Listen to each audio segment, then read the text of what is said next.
Hey guys, welcome to our DNA. So prelims is coming closer and our calendars are not lying, so it's time to activate your warrior mode. So this session is here to strengthen your strategies and your mindsets. So let's begin today's DNA. The first topic, so these are all the few topics I've taken from the last week current affairs. The first topic is about a center bring 1,954 border villages under this development schemes. That means under the Ministry of Home Affairs. So the second phase of Vibrant Village program.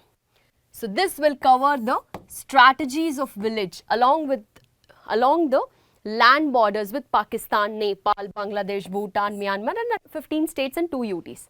Okay. We'll discuss about this Vibrant Village program. So this program is a centrally sponsored scheme. Okay.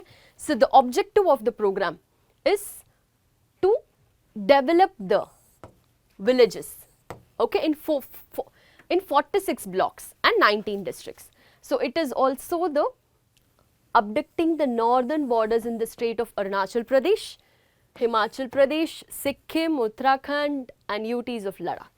So this will help to encourage the people to stay in their natives, okay. And it is also revising the out migration from these villages and improve their security of the border. And this program will also provide a fund for the development of essential infrastructure and the creation of livelihood opportunities, okay. This is also focused on the intervention in the select villages and it will also create an opportunity for the livelihood generation, okay, and through their promotion of tourism, culture, skill development and lots of things including agriculture, horticulture, cultivations of medicinal plants, etc. So we'll also know the more points about this, that is it will also include providing a road connectivity to unconditional village and housing and village infrastructure. So this action, this village, vibrant village action also plans will be created by the district administration with the help of Gram Panchayat. So and 100% saturation of center and state schemes. So there will be a no overlap with the border area development program. So we'll also know what is the Vibrant Village program 2. This is the centrally sector scheme, that is the 100% fund is from center, okay. So in this it will also committed for the vision of Viksit Bharat 2024. So this program would be helping in the comprehensive development of the village, okay, located in the block adducting and international lands and boundaries. And other than northern border already covered under this VVP1. So this program shall be implemented in the selective strategies villages, that is the UTs of Arunachal Pradesh, Assam, Bihar, Gujarat and etc. So both this VVP1 and VVP2 are transformative initiatives, okay, and it will also make the border villages self-reliant and vibrant. The second article, okay, the need for diversity in the judiciary. So what's in the news? So a private member who introduced the bill in the parliament about asking the constitutional amendment to promote this diversity in judicial appointments, okay. We'll also know the constitutional provisions of this judicial appointments. So what are all the provisions? Article number 124 provides that judges of the Supreme Court are appointed by the President after consulting the CGI. And article number 217 also governs that appointment of the High Court judges is requiring the consulted with the CGI, Governor of the state and CGI of concerned High Courts. And article 130 also says that the seat of the Supreme Court shall be in Delhi or any other place decided by the CGI with the approval of President, okay. So initially, judicial appointments were made by the executive and after consulting with the judiciary. But over time, this judicial independency leads to a shift in the balance of power. So we'll also know the collegium system and the evolution of collegium system. So what is this collegium system? Collegium systems means a judicial, through judicial interpretation rather than the constitutional amendments it has emerged. Okay. So the first judge case in 1958, the Supreme Court upheld executive primacy in judicial appointments. And in the second judge case in 1993, the court reversed this position, so establishing a collegium system and giving a primacy to the judiciary. But in the later third case in 1998, they clarified that composition and functions of the collegium system. Okay? And the collegiums of the Supreme Court appointed consist of CJI and 4 senior most judges. So for High Court, it includes the CJI of that High Court and its 2 senior most judges. Okay? The recommendations are sent to the central government, which may be written them once for the reconsideration. And if it is infrated, the government is bound to appoint. So when the collegium system strengthened their judicial interdependence, it has faced the criticism of the lack of transparency, accountability and allegations. We'll also know the NINJAC and the judicial independence. So in 2014, Parliament enacted this 99th Constitutional Amendment to establish this NINJAC, that is National Judicial Appointment Commission. So this includes a CJI, 2 senior most judges, the Union Law Minister and the 2 eminent persons. Okay, in 2015, the Supreme Court struck down the NINJAC as unconstitutional because it violates the basic structure of doctrine. Okay. So, in the diversity in the judiciary, the current debates the center on the limited representation of marginalized groups in higher judicial appointments. So, it also discussed that between 2018 and 2024, only 20% appointees of the higher judiciary belong to the SC and ST and OBC. So, representation of a women is also only 15%. Yes. And the religious minority is also below 5%. Okay. And even the primate member also seek this constitutional mandates due to the representation of SC and ST and women and religious minorities in proportions to their population. So, this makes a significant, purely a merit-based framework. Okay. So, the issue touches the 2 constitutional values. One is substantive equality and social status and the another one is judicial independence. Okay. So a more diverse judicial is often argued to enhance the public confidence and improve the sensibility in adjudication. Okay. So, it will reflect the India's plurality society. Okay.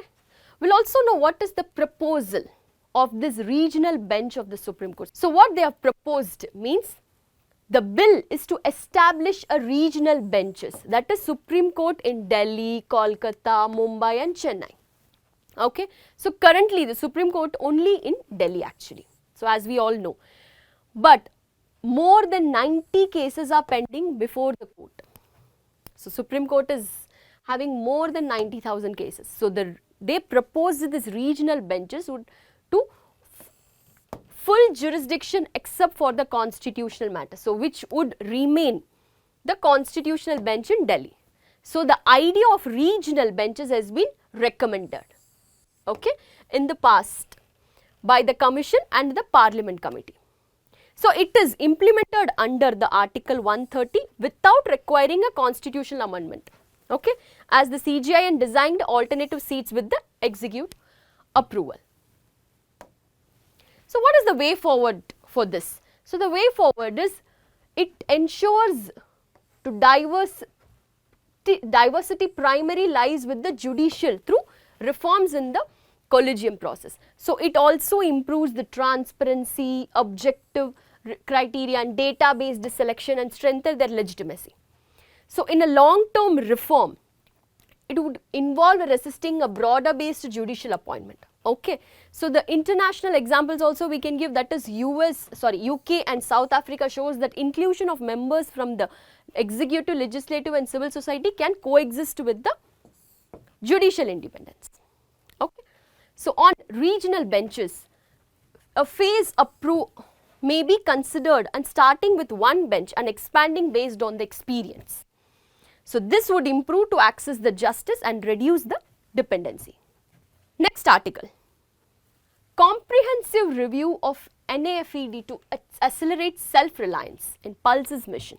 So what's this? The Union Ministry of Agriculture and Farmer Welfare held an extensive review meeting of the National Agriculture Cooperative Marketing Federation of India, that is NAFED, in New Delhi.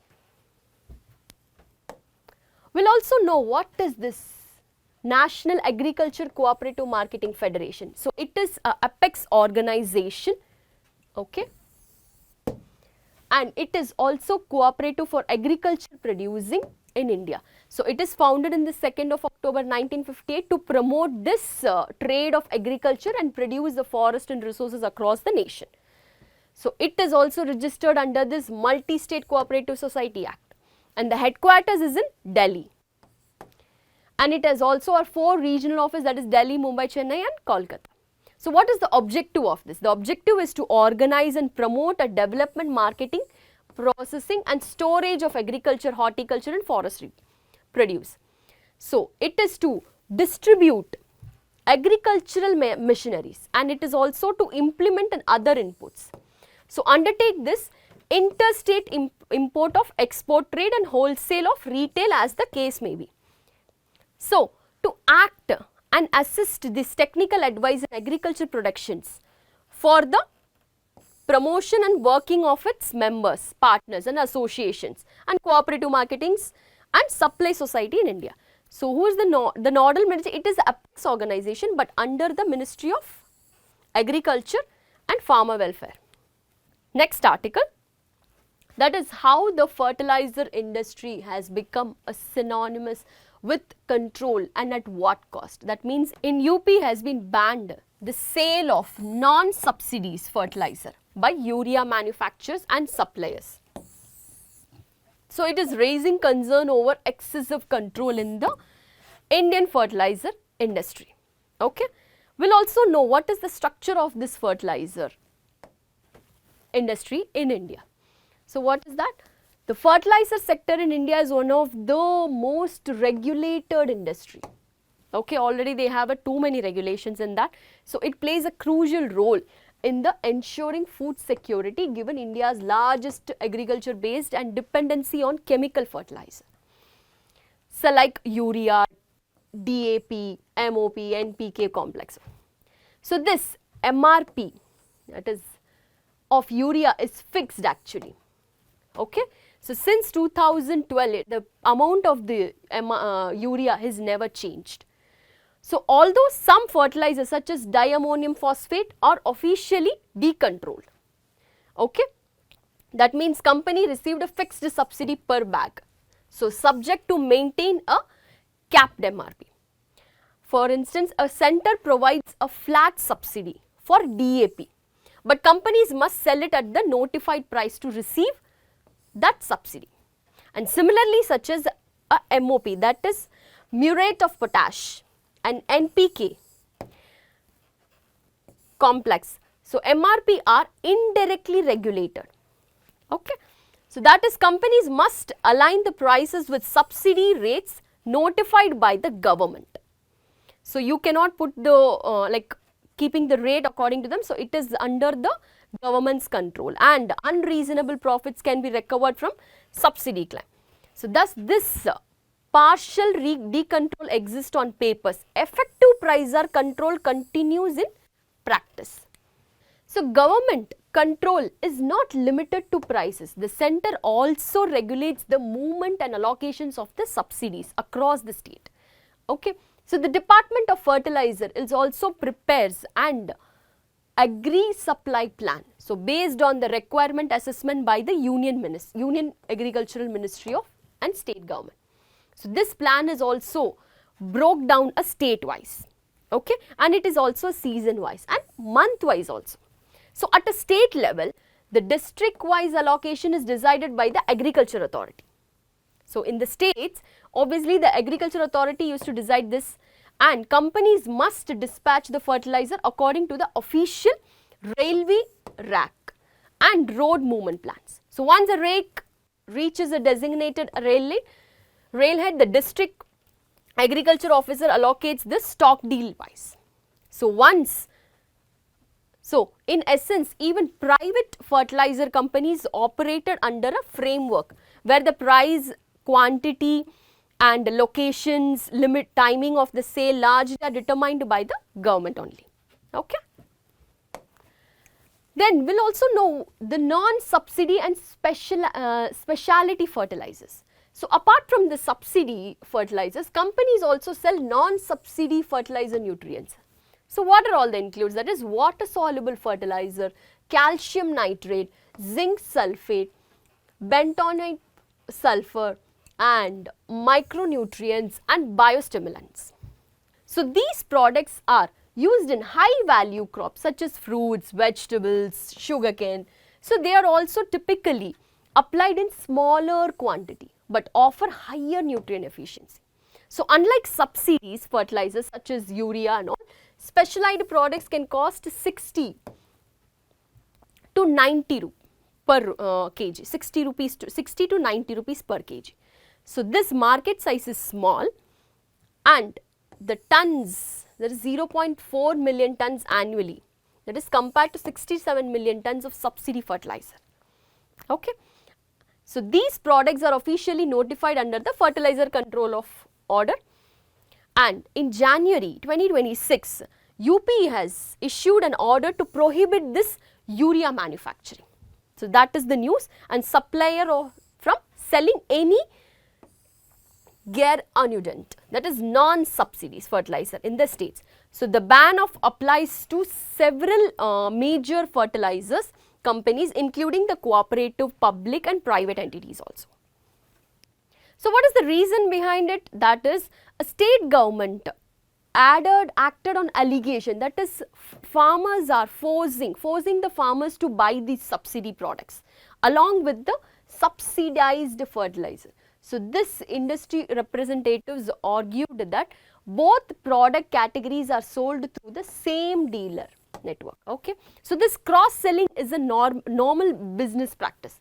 So the market of this special fertilizer in UP is relatively small compared to the subsidized fertilizer. Next, we'll come to the next article, that is sandalwood and apex fragrance. I know that everybody would have heard about this sandalwood. India is the largest, was largest I can say, but see, was largest leading producer of, and now, but it has taken over by the Australia. So what is the reason behind it? So what leads to this fall, and what is the recent union budget offering to collaborate with state to revive the sandalwood industry in India? So obviously everybody know Indian sandalwood is one of the famous, and it is commonly known as chandan, we can say, in cut. Start. So it is also known as chandan and Shrigandha in India. So we'll also know the requirements of this sandalwood. What are the climatic conditions? Okay. First, sandalwood grows in a better, slightly alkaline condition. The soil should be 6.7 to 7.5 pH range. Okay. So the climate should be hot and humid climate. So the ideal temperature of the sandalwood will be like a 12 degree to 35 degrees Celsius. And it also requires a good drainage and does not stand waterlogged ground. So it is a long duration crop. Okay. It takes almost 20 years to develop a quality heartwood, so which is a primary source of sandalwood oil. So it freely produce seed, and natural regeneration occurs both via seedling and through root suckers after trees have been uprooted and the stump removed from the ground. So what is the uses of the sandalwood is, it is essential for the oil and have very high commercial value because they use in aromatherapy, soap industry, like we can say Mysore sandal soap, we can give an example of a perfumery, cosmetics, pharmaceutical, everything. Okay. We'll also know the major sandalwood growing states. I think most growing states everybody should have got it, that Karnataka, Andhra Pradesh, Gujarat, Bihar, Maharashtra, etc. So what is the reason behind it? That is habitat loss. So the reason behind this decline is habitat loss first. Second, we can say long duration, because it is also affecting, and disease and pest also, and some more reasons. Okay. The next one, India updates base year for merchandise trade index to 2022 to 2023. That means DGCI and DGCI has revised this base year of merchandise trade indices. Okay. So the previous base year, I think it is 2012. Now it is, the current base year is 2022 to 2023. We'll also know about this merchandise trade indices. So it is compiled and published by the DGCI under the Ministry of Commerce and Industry. Okay. Though it is to measure the change in the unit value of India's export and import over the time. So this base year, as I said, yes, it was 2012 to 2013, it is changed to 2022 to 2023. So the revised series includes monthly, quarterly, annually also. So the export unit value index and import value index, import unit value index. The principal commodity classification wise trade indices, okay, and standard international trade classification wise trade indices, and broad economic category wise trade indices. So bilateral and regional trade indices of top 20 export and import partners nations of India. So the terms of the trades, okay, that is gross terms of the trade and net terms of the trade.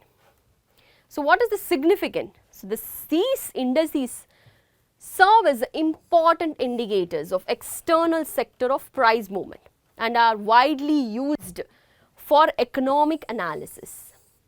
Okay, and it also includes for the analysis of national accounting and compilation of assessment of the terms of trade. Okay. So what is the significance? So these indices serves as important indicators for the external sector, and price movements are widely used for this economic analysis. Okay, and it is also like analysis of the national accounting and for the terms of trade assessment also. Okay, so these are all the important articles of the today's DNA. So we'll be seeing you in the next session. Thank you.